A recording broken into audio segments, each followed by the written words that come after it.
Hello, everyone. I'm Amy Bertucci, the administrator of the Illinois Food Scrap and Composting Coalition.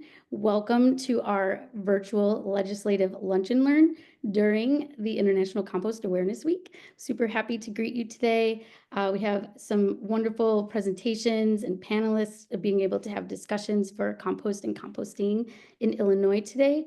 So I'll just begin to share my screen and be able to roll through. If you are here and you're new, and definitely if you're new, if you're interested in making an introduction in the chat, please do so. The chat is open for us to be able to be aware about who's coming and where you're from and your interest in composting, if that's the desire you have here to learn from some of the folks in the IFSCC.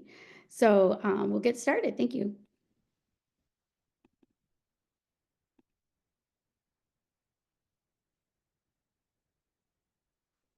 So here we are. We're together in Legislative Lunch and Learn in International Compost Awareness Week. Again, I'm Amy Bertucci. I am the administrator of the Illinois Food Scrap and Composting Coalition. I'm here to tell you a little bit about what we're doing.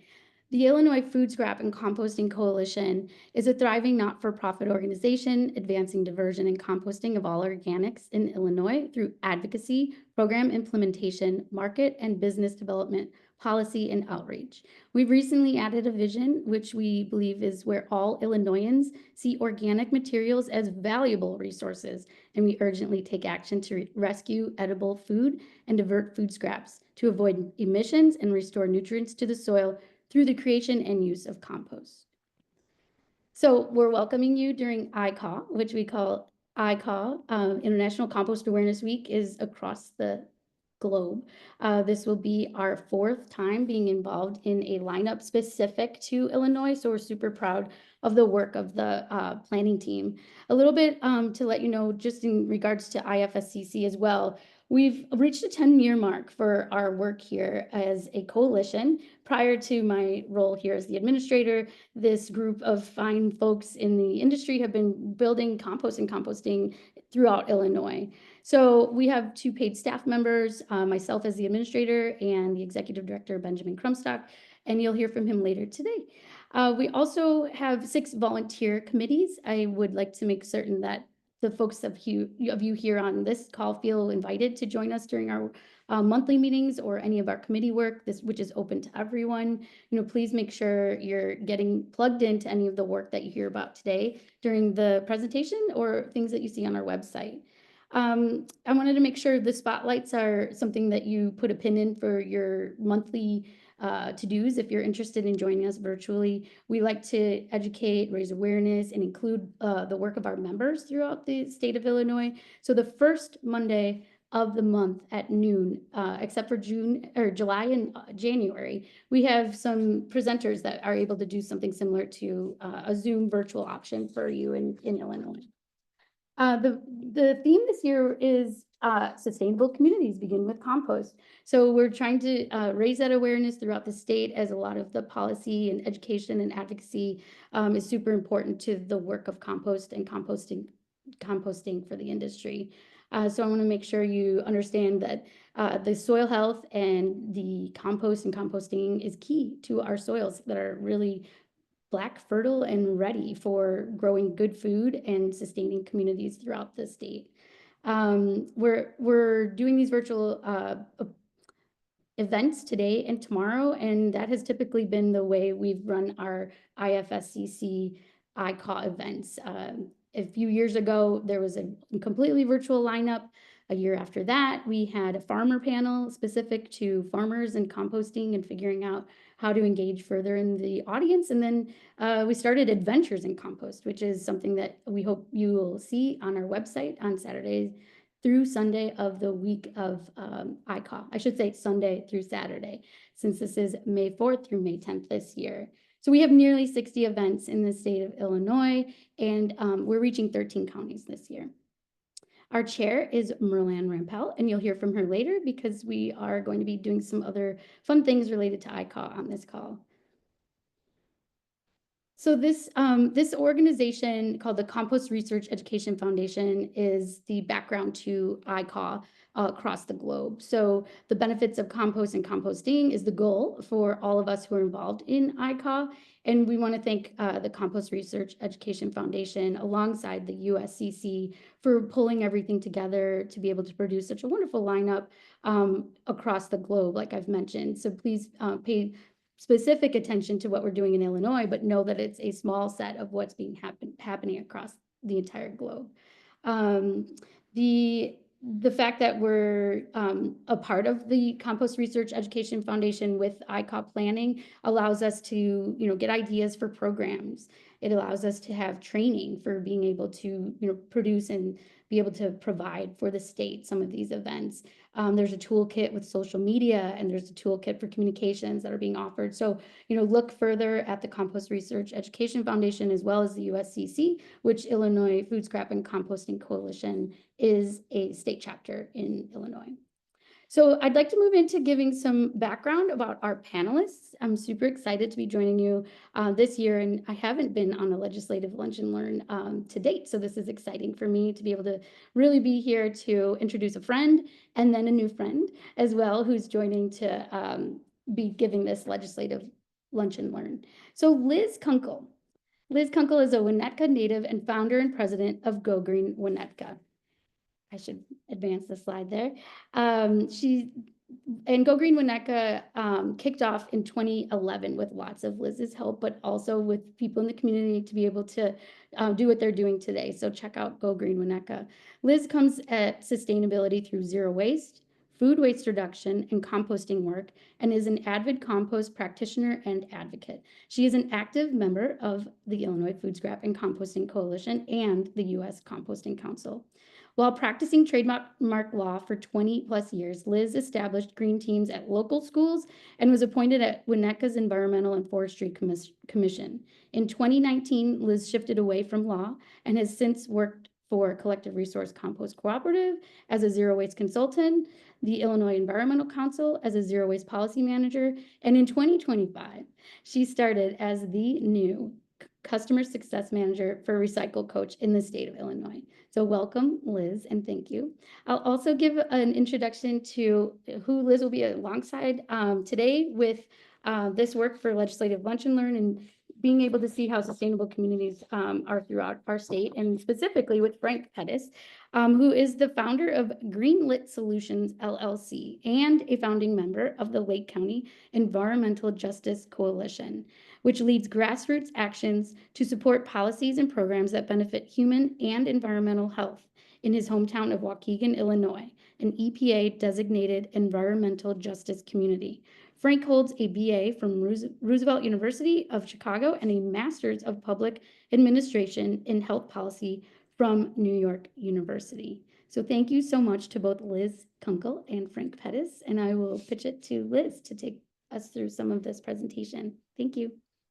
Thanks, Amy, for that awesome introduction to IFSCC and ICAW and Frank and me. So hi, everybody. As Amy mentioned, I'm Liz Kunkel. I grew up and live in Winnetka, and I'm excited and honored to be here today. As Amy mentioned, I come at sustainability through zero waste and composting and food scrap diversion really more specifically. So I'm always excited to do this lunch and learn. We're a smaller group today, but that's fine. What I like to do is I specifically like to do this lunch and learn as part of ICAW every year because in Illinois, our legislative session ends at the end of May. And so having ICAW occur at the beginning of May each year creates a really unique opportunity for us in the state to potentially help things across the finish line when they're in that position. There may not be anything this year that falls into that category, but again, I'm still excited to do it in that time frame. And so I'll plan to do this every year and give an overview of whatever's happening legislatively at the state level, potentially at more county or local levels, and when relevant at the federal level. But we won't touch on that today as much. And we'll stick more with the federal. We will incorporate the federal more basically when it dovetails with the theme of ICAW. So we did that a few years ago. This year, the the ICAW theme focuses more on the community aspect. And so we're focusing more on state and local laws and the community composting piece, which Frank will speak to in a minute after I just lay the land on why we want to divert food scraps and separately compost them. Two separate issues, divert them from landfill and compost them. Okay, next slide, Amy.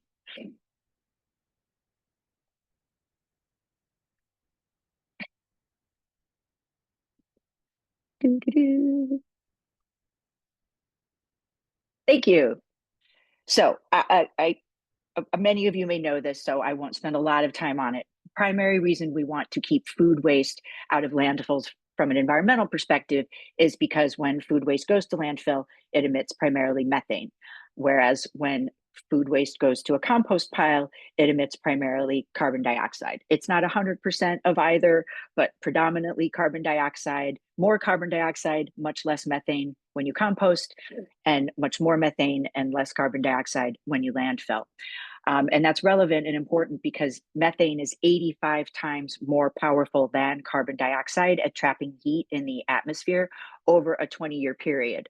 So what that means is when we can manage those food scraps, that food waste, and keep it out of landfill right now, we're having an immediate impact on climate change and emissions over the next 20 years. And so it's one of the reasons I come at the work from this composting piece is because I feel like it's something we really have control over as individuals, increasing control as municipalities, agencies, and at the state to manage these food scraps and make sure we're using them in a productive way and not a detrimental way for humans and our natural environment.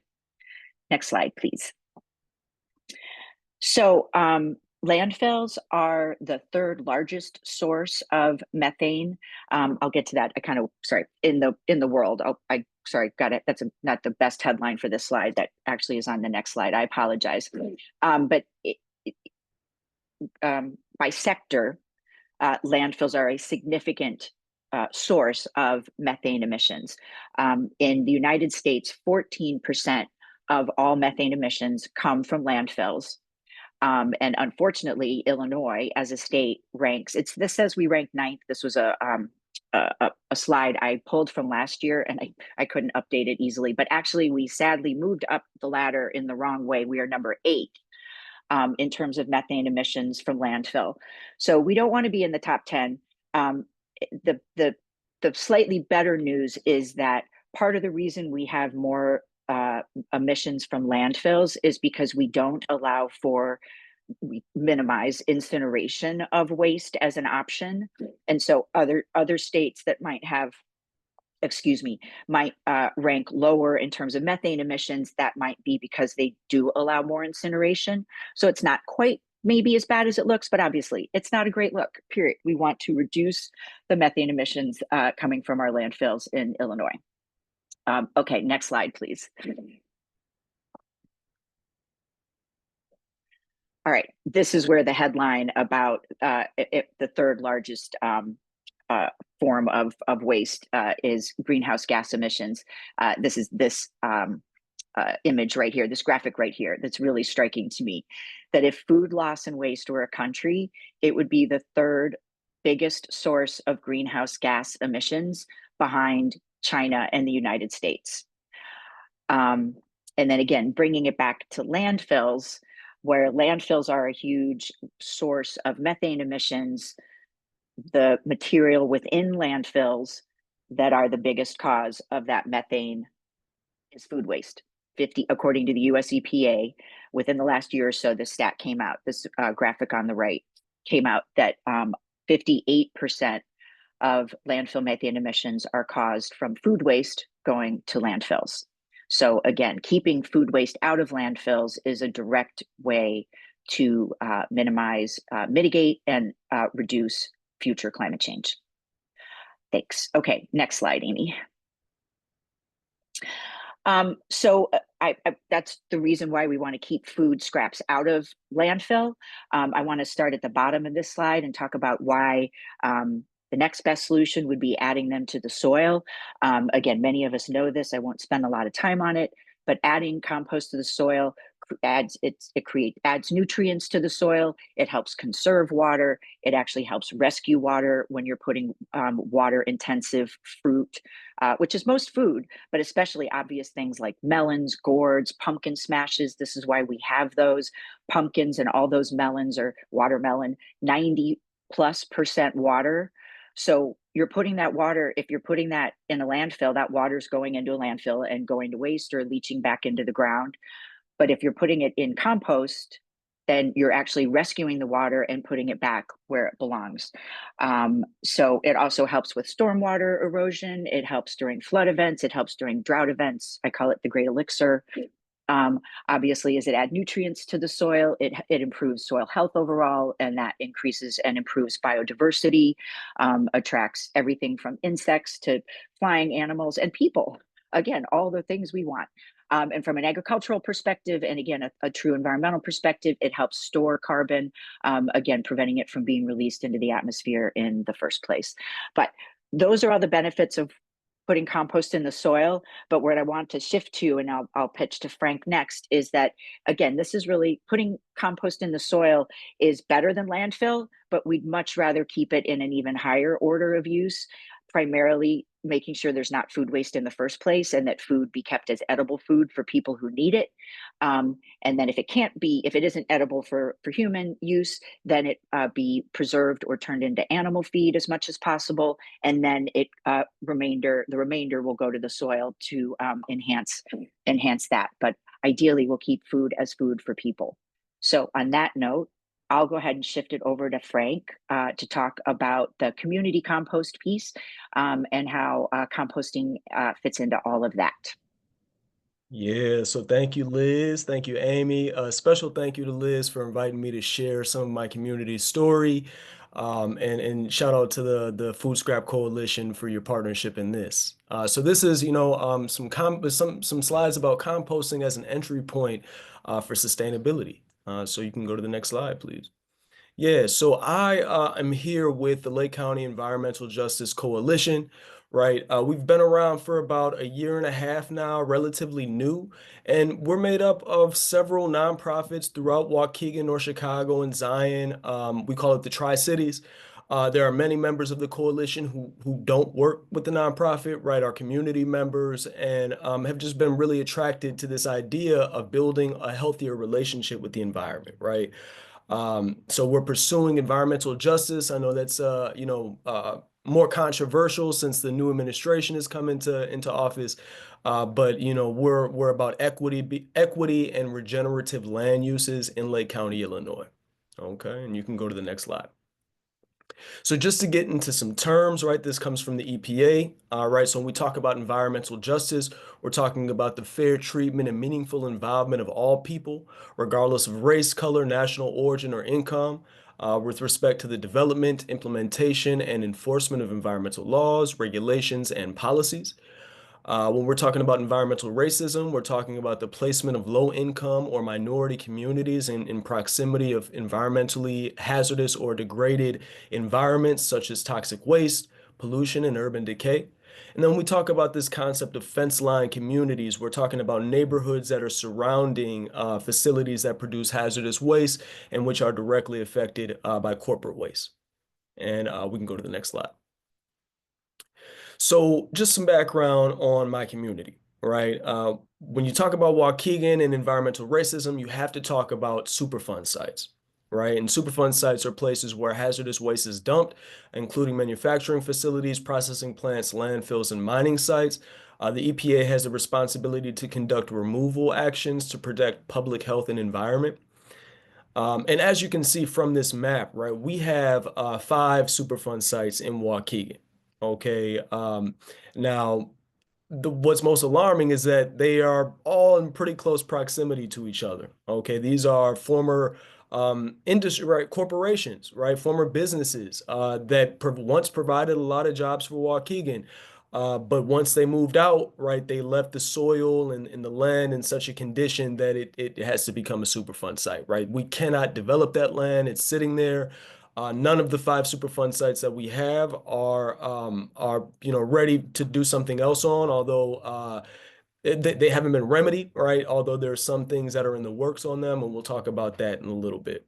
Okay, but you can see the 5 Superfund sites on the map and listed on the right side.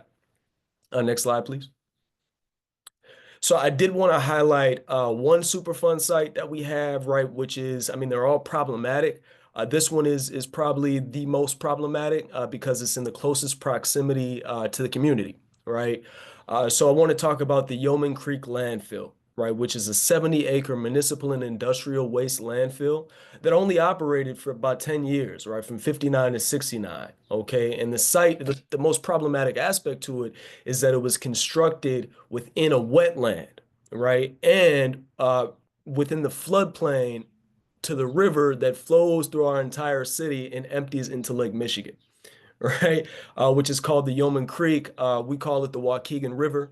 Um, it is a site that is, like I said, 70 acres, but it is surrounded by on all sides by community. Okay, you can see this picture down here in the left-hand corner. That's me standing next to the unmarked barbed wire fence that surrounds this site. Okay, there is no marking that lets you know that there's hazards there, right? Besides one little sign in a corner on one end of the landfill. Okay, but as you can see, just beyond me in that barbed wire on the other side of it are apartment buildings. Okay, right across the street from this barbed wire is about 300 or 400 units of housing that house folks on Section 8 vouchers. Right, so these are people who don't have many other housing options. They don't receive any education or information on what the site is across the across the street. And as you can see, you know, landfill gases have been detected migrating off site. There's also been records of leaching, okay, into the Yeoman Creek since 1969. Okay, and as I mentioned, you know, this site is particularly problematic to me because I grew up in the neighborhood directly downstream from this site, right? And actually, the Waukegan River ran in the middle, ran underneath the middle of my street, right? They built a subterranean tunnel in the well, around the same time that the landfill was approved, and that water, right, that has, you know, all of the hazards from the landfill, including neurotoxins and what are they, reproductive, you know, toxins, that anytime it rained, that water was in our basement. Now, we had no idea that, you know, the amount of toxins in the water, we just know that, you know, the elders in our community tend to die younger. Okay, I lost my grandmother, my auntie, from brain cancer, right? Even though there is no history of brain cancer in our family. Okay, so really problematic, just one site, and I'll talk a little bit more about it in the next couple of slides. So next slide, please. So I wanted to share some of this data. This comes from the Brushwood Center's Health Equity and Nature Report, a really helpful tool when you talk about environmental justice concerns in Lake County. And it has so many graphics that are so helpful, right? But I wanted to include a few.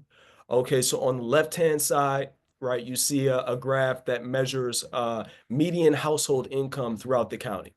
Okay, now the darker green areas have a higher household income, where the areas that are closest to white have and closer to white, you know, graphically, not demographically, but they have a lower level of household income, right? So we can see an inverse relationship when we see the kind of landmark graphic on the right-hand side that measures who has access to a healthy and equitable nature, right? Who has access to healthy nature, health infrastructure, and we can see this inverse relationship, right? That the communities with the lowest level of household income also have the lowest access to a healthy nature and health infrastructure, right? And so I'll lead that into our next slide. So quite striking, right? But this is the trend across the United States. I just heard something on NPR about Chicago and you know, the Back of the Yards neighborhood, which is about 5 miles outside of downtown, has a 25-year difference in life expectancy, right, between Back of the Yards and downtown. Okay, now that's inside the city of Chicago, but the same trend is true when we talk about Lake County in the Tri-Cities. right? So many of the members for our coalition come from North Chicago. North Chicago is just south of Waukegan. In all of the Tri-Cities, North Chicago, Waukegan, and Zion all border the lake, just like, the affluent suburbs just to our south do. But there is a 15-year gap in life expectancy between the residents of North Chicago and the residents of Lake Forest, which are only 5 miles apart, right? Separated by the Navy base there on the shore. Okay. So that's striking. Waukegan's, the difference is about 9 to 10 years.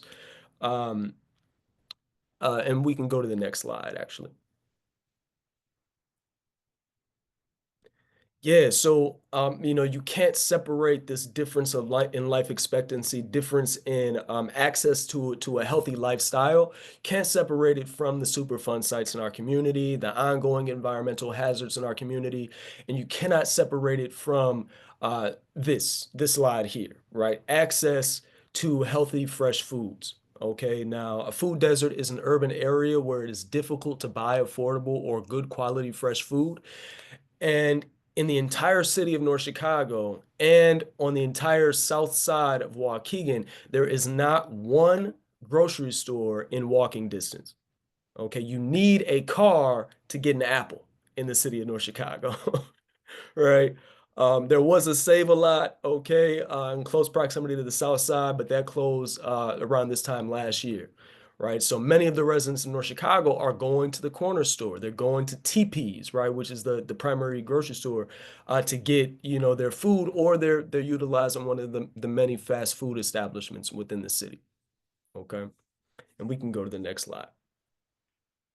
So that reality was kind of the basis for us deciding, okay, we have to be proactive about this, right?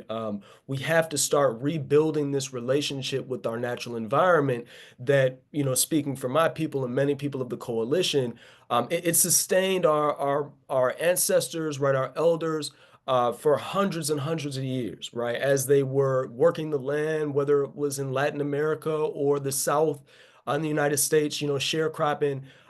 Those were relationships that sustained people, right, through economic oppression, through neglect. Okay. And we are constantly pulling wisdom from indigenous communities, from indigenous leaders through time. And I wanted to include a quote, right? So this is from an indigenous ancestor, Standing Bear of the Lakota people. And he writes that man's heart away from nature becomes hard. A lack of respect for growing, living things leads to a lack of respect for humans.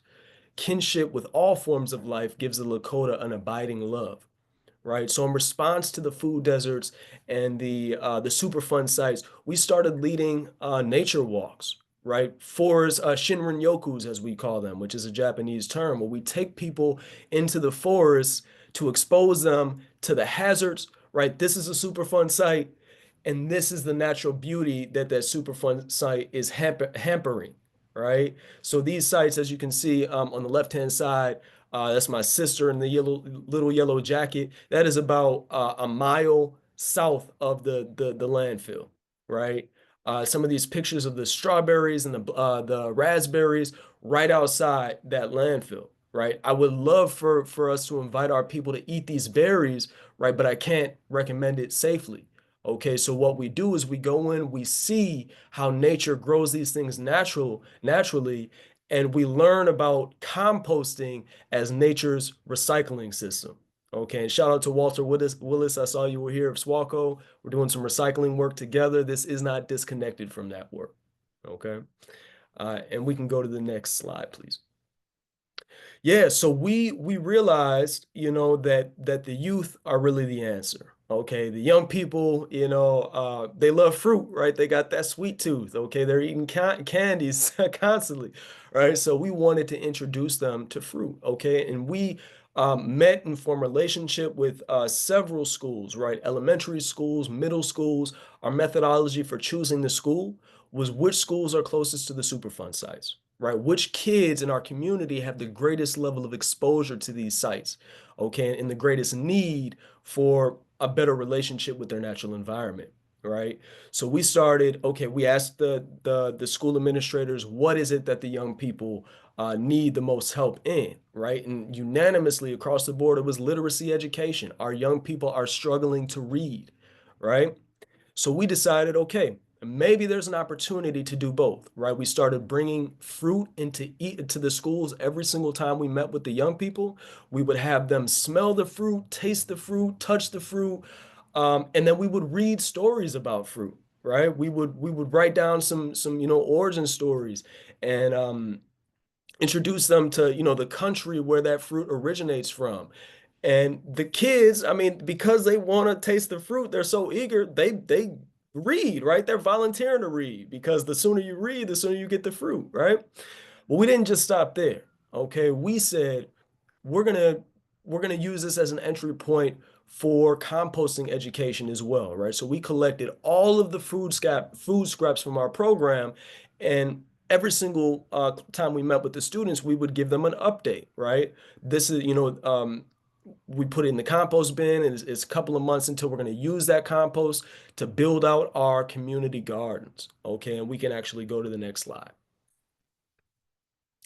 Yeah, so we partner with residents, schools, and local businesses to build gardens, community composting drop-off bins. Shout out to Jeffrey Williams from Hood to Table. I was hoping he could partner with me on the presentation, but he has this great service, right, where he builds compost bins in neighborhoods, right? And they're for communal use. And then he provides that compost to community gardens, right? And educates the community as he goes. Okay, and special shout out to the elders in our community, right? Because we now have we just got our third community garden, and each one has been a donation from the elders in our community, right? Who remember the importance of farming the land, of having that relationship, okay, and are willing to give to the young people in the community free of charge. Right. So this is some information about what is compost. I think most of the people know, on our call, but this is a slide that we went through with the students, just making sure that they know fruits and veggies go there, eggshells, coffee grounds, yard waste, but no fish or meat, right? Dairy, cooked meals. So really, getting back to mirroring that natural process. Okay. And we can go to the next slide. Yeah, yeah. So as you can see here, okay, this is an example from a few of our gardens, right? And there's lots of different things, right? So we do a program called Mondays in the Gardens. Okay, now we have 3 gardens, so it's a little bit, we may have to add a day. Okay, but every single Monday after work, right, we invite the community out to come and to sit be in community, right? We've done ASL classes. We've done, through a partnership with the organization called Chicago Grows Food, we've given away gardening kits, right, complete with composting for people to take home and start their own gardens. We also do, gardening and composting education and workshops. And then we're also, right, educating. The baseline is this education on environmental justice in our community, right? So forward leaking, thinking, how can we get the people who are closest to the problem to have their voices inform the solutions for those problems? Okay, and then at each one of our community gardens, right, we build what we call our fresh food, fresh food stands, okay, which are stands where we take produce from the garden, other produce that is donated from different grocery stores, and we provide it to the community for free, right? And it's a beautiful thing to see community members come by on their walks to the park or, walking their dogs and grab things out of the bin, take them home, and then we hear how they incorporate those into their diet. So we can go to the next slide. Okay, I think this is the last slide, right? And again, I wanted to end us with the indigenous perspective on community, right, which we so heavily borrow from. Okay, so first of all, I'll say the quote at the bottom, okay, that nature is not simply a collection of objects, but rather a dynamic, ever-flowing river of creation inseparable from our own perceptions. Now that comes from Gregory Cajete, he's the author of the book Native Science. Okay, now we know this, right? There is science behind the healing properties of being in a healthy nature, right? It contributes to emotional well-being, actually helps reduce blood pressure and heart rate, calms you down, right? Reduces stress hormones, helps with focus. It even helps you cope with pain, right? If you're in a hospital room and you can see nature, you're going to heal a little bit faster. Okay. And I'll end with this graphic on the left-hand side that compares, right, this Maslow's hierarchy of needs, right, which many of us are familiar with, which talks about how we all have to have our basic needs met, right, before we can move to this place of self-actualization and transcendence, right, that all of it builds on top of each other.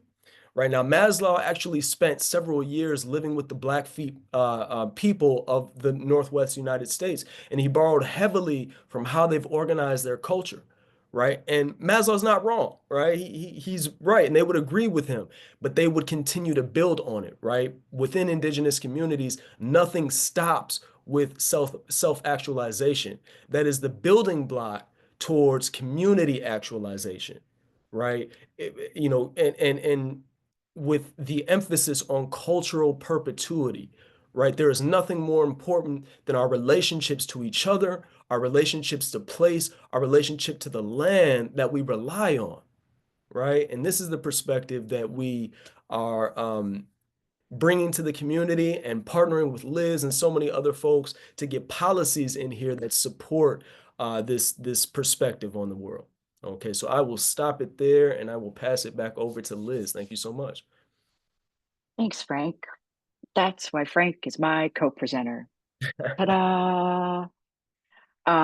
So yeah, that's everything, right? And then I'm just going to take it not at a higher level, but just at the state level of, as Frank said, the policy piece, which is just one piece to all of this. We're the community folks. We're going to be in it, doing the groundwork, walking in the muck, in the boots, dumpster diving, all of that. And we know it needs to be done, but we recognize it doesn't always get done.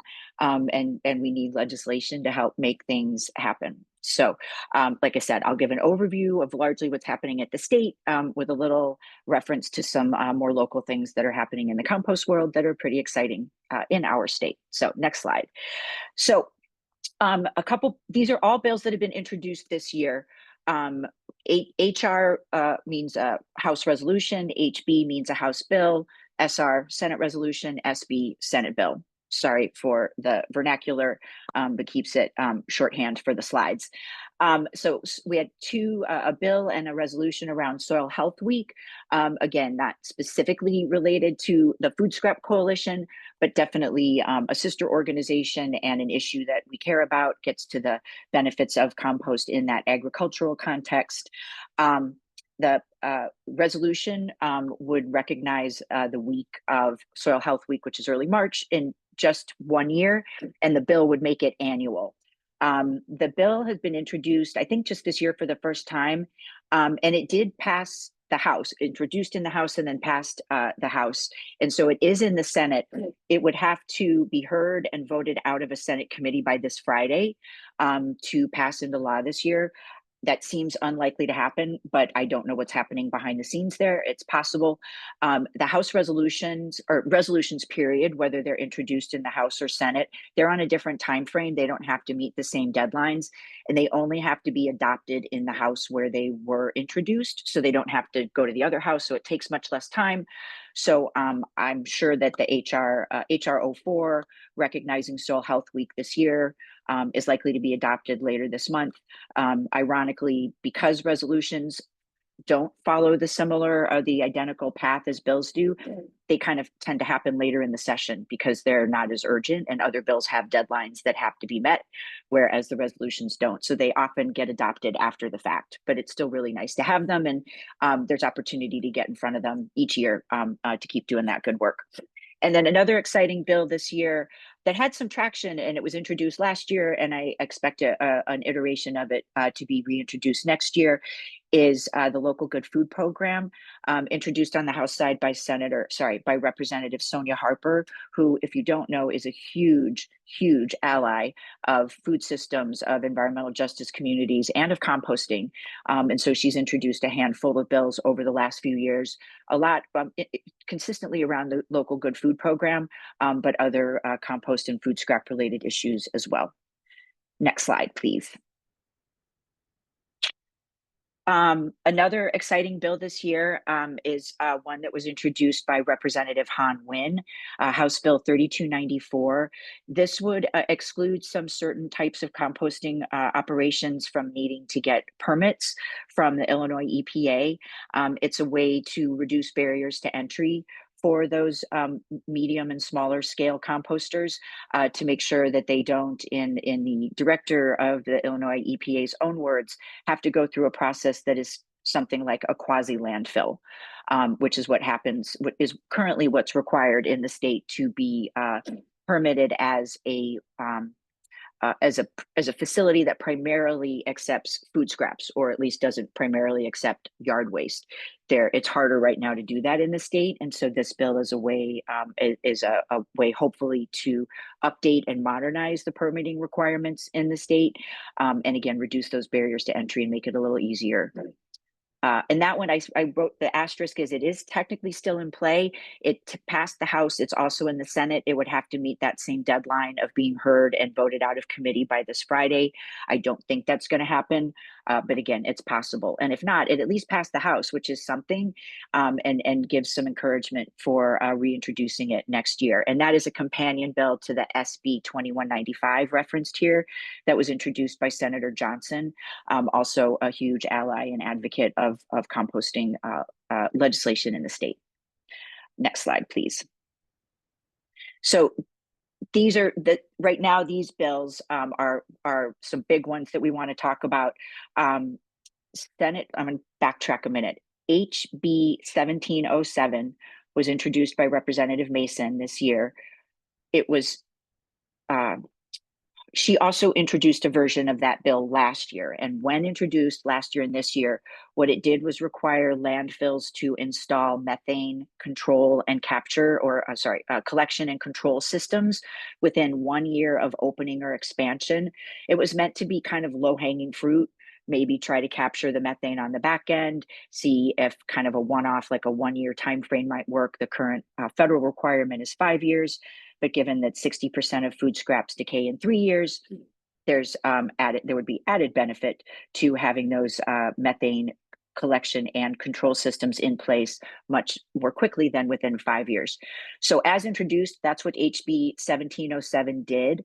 But back in March, it was amended, and that 1 year methane capture provision was taken out in its entirety. And now HB 1707 mirrors the language that was in SB 1398, referenced first. And this is a food scrap diversion bill. So these are now companion bills that require food scrap diversion from landfill according to a hierarchy, as we mentioned previously, to prevent waste in the first place and then preserve food for people, animals, and compost in that order. The law would apply to the largest generators first in 2028 and then be scaled down to cover all individuals by 2035, apologies. So that bill didn't move forward in the Senate, was introduced by Senator Johnson. And when it was became apparent that it wasn't going to move through the Senate, Representative Mason very generously stepped up and let her bill become the vehicle for this food scrap diversion bill. So we're really grateful to her that she's doing that. Representative Mason is also another huge advocate and ally in the food scrap space, as you'll see in a minute.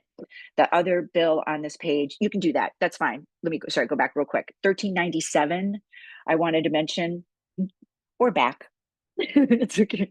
So 1397 is another bill. It's not a companion bill, but they're presented together with the SB. It was introduced at the same time as Senate Bill 1398. It's a compost market development bill that would apply funds and make sure that the market and infrastructure required to process composting and food scraps specifically is being built and being put into place, so that when that food scrap diversion bill is hopefully passed and implemented, that again, that infrastructure will be in place already to capture the additional food scraps that will be coming. Okay, now you can go to the next slide, Amy. Thanks. So this is a slide specific to those 3 bills on the last slide. If you're interested in learning more about those bills, please click on the QR code, check out the website, feedandconserveill.org, and you can find more moving forward after the legislative session ends, what's going to happen with these bills in terms of teeing them up for success next year. Okay, next slide. And then I want to spend a couple minutes talking about the process of the Compost Awareness Week resolution and bills. Part of the reason I like doing this lunch and learn, legislative lunch and learn specifically, is because it's a message of how, if you have an idea that you think is appropriate for a policy or legislative solution, how you potentially can make that happen. So I was able to do that with these Compost Awareness Week resolutions. So the history's here, but I'll say it briefly. In 2021, in connection with the USCC and Compost Research and Education Foundation that Amy mentioned at the outset of the meeting, I was in a meeting with representatives from different states who'd been participating in International Compost Awareness Week activities already and events. And listening in on them, I heard that the state of California the prior year had introduced a resolution recognizing what's called Compost Awareness Week in the state of California, coincident and mirroring the dates, the theme, and something else of sometimes it references the poster and incorporates the graphics, but the dates and themes specifically of ICAW are reflected in these state level resolutions to enhance awareness at the state level. So I saw that. I'm a former attorney. I saw the resolution. I was already in touch with our state Senator Fine, who happens to be my representative. I'm super lucky that she is. I was speaking to her about another event happening later that spring. In fact, it was actually happening on the first Sunday of ICAW, ironically. And so I asked her, like in January or February, if she might consider introducing a resolution. And she said it sounded like a great idea. She'd look into it. And then on her own, without me following up, she did it in April of that year. So I was like, super excited that it got introduced. And that was all I cared about that year. In 2022, it got introduced again. We were dealing with the issue of the dates and the theme changing from year to year. And so I asked about the possibility of introducing a more generic piece of legislation, if you will, that wasn't limited to the dates. So it could just be, it would mirror ICAW every year. And I learned that that's what makes it a bill, because that's a permanent change. So, but Senator Fine was willing to introduce that bill, and she did. And so that was also introduced, and she's continuing to try to move a bill forward as well. In 2023, it was another step forward. The Senate bill to recognize the week every year was one of the first bills that Senator Fine introduced, and the resolution was adopted at the end of April, again, well in advance of Compost Awareness Week. So that was really lovely. Then last year, 2024, I didn't get in front of it. I was working at IEC, and we were speaking with our elected officials, again, about other bills that had deadlines to pass. And it was kind of my bad. I couldn't separate myself and kind of put on my Go Green Winnetka hat and reach out to my representatives. And again, the prior year, they kind of did it on their own. I didn't have to ask, and it was just happening. Last year, we both kind of didn't do it, and it didn't happen. But it made me realize sort of the process to be in front of it, and again, stay on top of it for future years. And so this year, honestly, we've got the best year yet. Senator Fine again introduced a Senate bill with the hope of recognizing the week every year. That did not move forward, but she'll do it again next year. That we're hoping that the work that Representative Meyer is doing around his Soil Health Week bill that I mentioned at the beginning of this policy update, that can help pave the way for a Compost Awareness Week bill as well. Senator Fine also introduced a Senate resolution this year for Compost Awareness Week that will be heard and adopted, but not until tomorrow, because I forgot to ask early enough to make sure it would happen by today, so I could report it today as I wanted to. But anywho, again, it's less important that it happens specifically before the week. It's lovely, but that it happens at all is really wonderful. And then the two other really cool things that happened this year that are a sign of this work expanding and evolving and truly growing in every sense of the word is that, again, I connected with Representative Mason a number of months ago, found out she's a fan of this work. She was interested in introducing a House resolution. I asked her to do it, but she did it. And then on her own, she marshaled it through, and that was adopted in the House last week on April 30th. And then also really excitingly, my policy co-chair, Tommy Vaughn, who I think is on this call, he had the great idea to reach out to his Cook County Commissioner, Bridget Degnan, and talk to her about introducing a resolution at the county level that would also mirror ICAW and the state level resolutions. And Commissioner Degnan did that. I think she also included some of her own language, which just means she didn't take the shortcut of using the language that came to her and put some thought into it as to why she thinks it's valuable. And I reached out to my own commissioner, Scott Britton, who's the 14th district, and he is also going to support the bill, or sorry, that resolution, which will be filed and then passed at the next county board meeting, which is next Wednesday, the 14th. And Tommy's going to attend that meeting, has been invited to submit or contribute testimony and take a photo. So again, I get excited about watching these things evolve, and it's really the takeaway message is you can too. Okay, I'll stop there. Liz, that was a great segue. Oh my gosh. And you can too. The theme of the legislative lunch and learn in and of itself is how to turn ideas into reality where you live in the state of Illinois. Thank you so much for that, both Liz and Frank.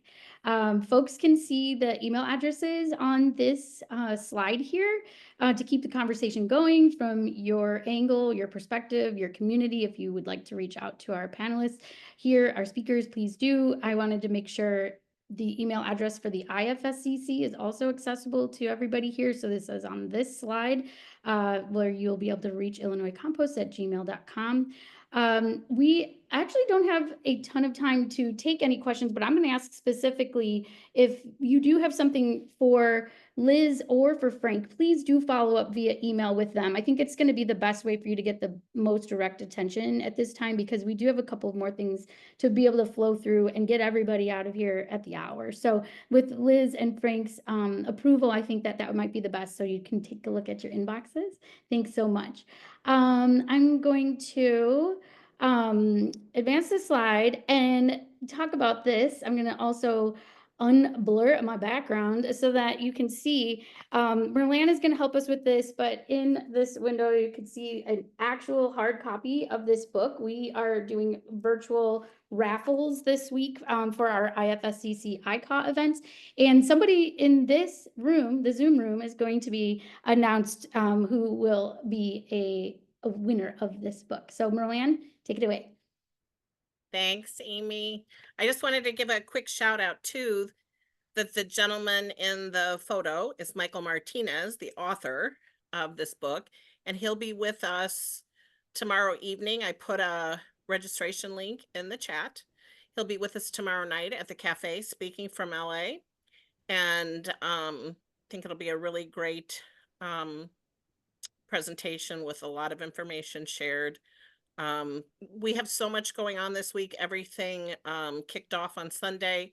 So many adventures, events, programs, this wonderful lunch and learn that Liz does for us every year, does so brilliantly.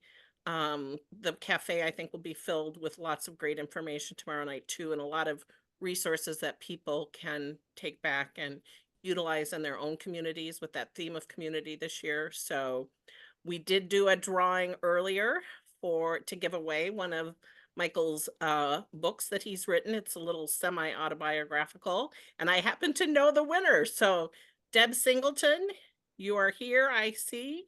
And Deb is a great environmental activist in the community. I've worked with her on a number of projects. She does a lot of great work for our communities as well through various organizations, including Go Green, Deerfield, as she put in the chat. So thank you, Merlan. Deb. That's very kind of you to say those things about me. And thank you for the raffle win. That's exciting. Thank you. We will get that over to you.